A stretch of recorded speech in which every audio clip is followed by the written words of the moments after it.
Hello प्यारे प्यारे बच्चों, क्लास 9 के हिंदी के टॉपर्स बच्चों, हम लोग पढ़ रहे हैं आपकी कक्षा 9 की एनसीईआरटी हिंदी की पाठ्यपुस्तक संचयन भाग 1।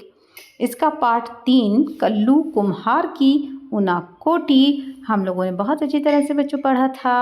आज हम लोग करने जा रहे हैं इस पाठ के बोध प्रश्न जो आपकी पुस्तक में पीछे दिए गए हैं। तो चलिए बच्चों शुरू करते हैं। ये देखिए बच्चों, पार्ट 3 का कल्लू कुमार की ऊनाकोटी है। पहला प्रश्न है, ऊनाकोटी का अर्थ स्पष्ट करते हुए बतलाएं कि यह स्थान इस नाम से क्यों प्रसिद्ध है। ठीक है, ये जो प्रश्न उत्तर है आपके पाठ में पीछे दिए गए बोध प्रश्न हैं। इसका उत्तर है, ऊनाकोटी का अर्थ है 1 कोटि यानी 1 करोड़ से 1 कम। ठीक है, ये प्रश्न इंपॉर्टेंट है, बच्चे एग्जाम में आ सकता है। इस स्थान पर भगवान शिव की 1 करोड़ से 1 कम मूर्तियां हैं। ठीक है, इतनी अधिक मूर्तियां एक ही स्थान पर होने के कारण यह स्थान प्रसिद्ध है। ठीक है, चलिए दूसरा प्रश्न देखते हैं। पाठ के संदर्भ में ऊनाकोटी में स्थित गंगावतरण की कथा को अपने शब्दों में लिखिए। ठीक है बच्चों, गंगावतरण की कथा आपकी किताब में पूरी तो नहीं दी हुई है, लेकिन आप लोगों ने कभी पढ़ी होगी, है ना, कि ऋषि भगीरथ अपने पूर्वजों को मुक्ति दिलाने के लिए तपस्या करके स्वर्ग से गंगा को धरती पर लेकर आए थे। ठीक है, उसी कथा की बात ये कर रहे हैं, गंगा के पृथ्वी पर अवतरण की कथा। तो उसका उत्तर देखिए, ऊनाकोटी में पहाड़ों को अंदर से काटकर विशाल आधार मूर्तियां बनाई गई हैं। एक विशाल चट्टान ऋषि भगीरथ की प्रार्थना पर स्वर्ग से पृथ्वी पर गंगा के अवतरण की पौराणिक कथा को चित्रित करती है। ठीक है, बस हम इतना ही बताएंगे, हमें पूरी कथा यहाँ लिखने की ज़रूरत नहीं है क्योंकि वो आपकी किताब में फ़िलहाल अभी नहीं दी गई है। तो एक विशाल चट्टान है जो इस पौराणिक कथा को चित्रित कर रही है। अवतरण के धक्के से कहीं पृथ्वी धंस कर पाताल लोक में न चली जाए, क्योंकि गंगा जब ऊपर से गिरेगी स्वर्ग से पृथ्वी पर तो बहुत तेज़ प्रेशर होगा। तो गंगा का जो प्रेशर होगा उसके कारण उसके धक्के से कहीं पृथ्वी धंस न जाए, इसके लिए शिव को राजी किया गया कि वे गंगा को अपनी जटाओं में उलझा लें और बाद में धीरे धीरे बहने दें, क्योंकि बहुत ही शक्तिशाली गॉड हैं शिव। शिव का चेहरा एक समूची चट्टान पर बना हुआ है। उनकी जटाएं 2 पहाड़ियों की चोटियों पर फैली हैं। यहाँ पूरे साल बहने वाला गंगा जल की तरह ही पवित्र जल प्रपात है। ठीक है, एक झरना बहता है जो गंगा जल की तरह ही पवित्र माना जाता है। चलिए प्रश्न 3 देखते हैं। कल्लू कुम्हार का नाम ऊनाकोटी से किस प्रकार जुड़ गया।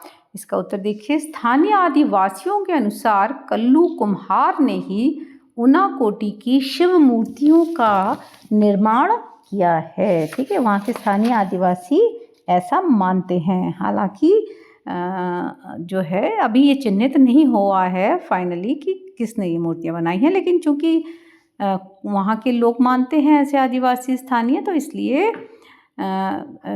ऐसा कहा जाता है कि कल्लू कुम्हार ने ही ऊनाकोटी की शिव मूर्तियों का निर्माण किया था। ठीक है, और इसके साथ एक वहाँ पर कहानी या दंत कथा भी जुड़ी हुई है। वह पार्वती का भक्त था और शिव पार्वती के साथ कैलाश पर्वत पर जाना चाहता था। भगवान शिव ने इसके लिए शर्त रखी कि उसे एक रात में 1 करोड़ शिव मूर्तियां बनानी होंगी।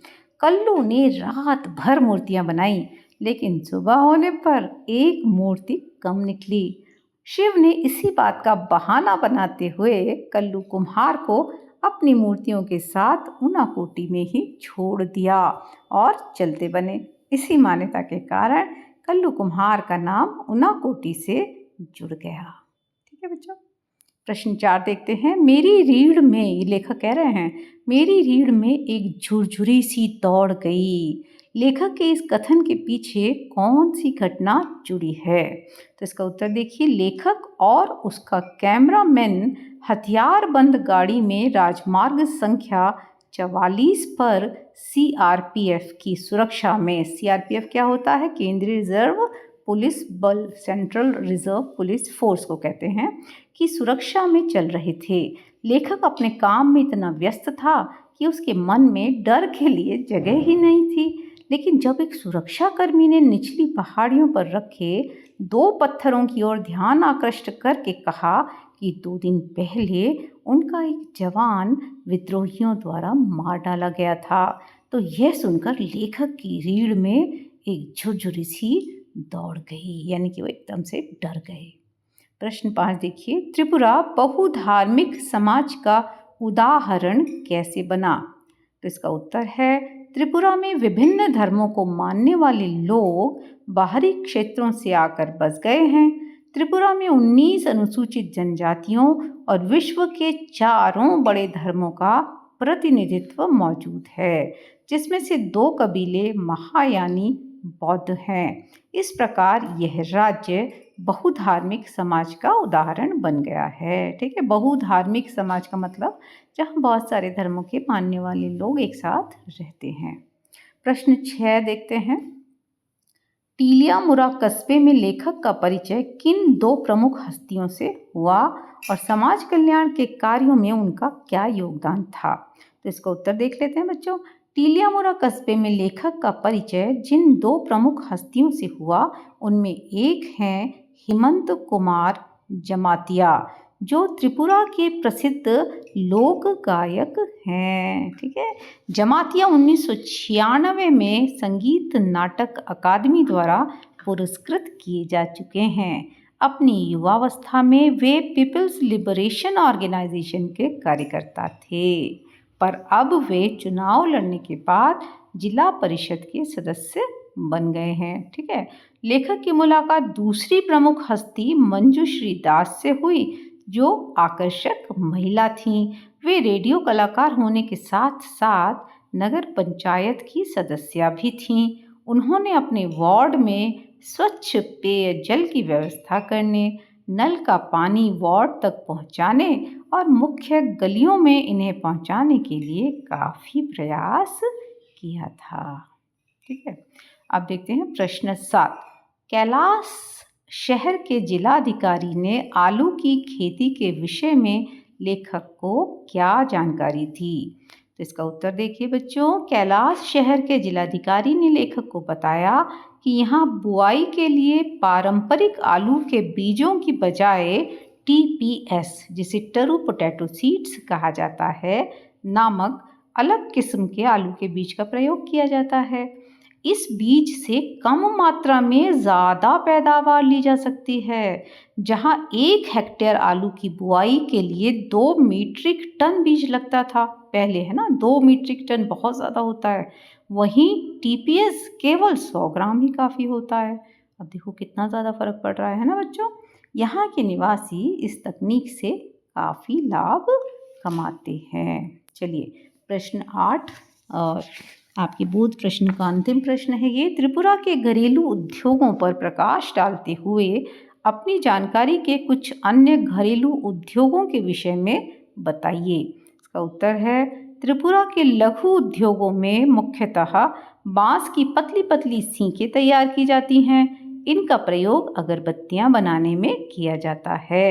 इन्हें कर्नाटक और गुजरात भेजा जाता है ताकि अगरबत्तियां तैयार की जा सकें। त्रिपुरा में बांस बहुतायत मात्रा में पाया जाता है और इस बांस से टोकरियाँ, सजावटी वस्तुएं आदि तैयार की जाती हैं। तो ये हैं आपके पाठ के पीछे दिए हुए बोध प्रश्न।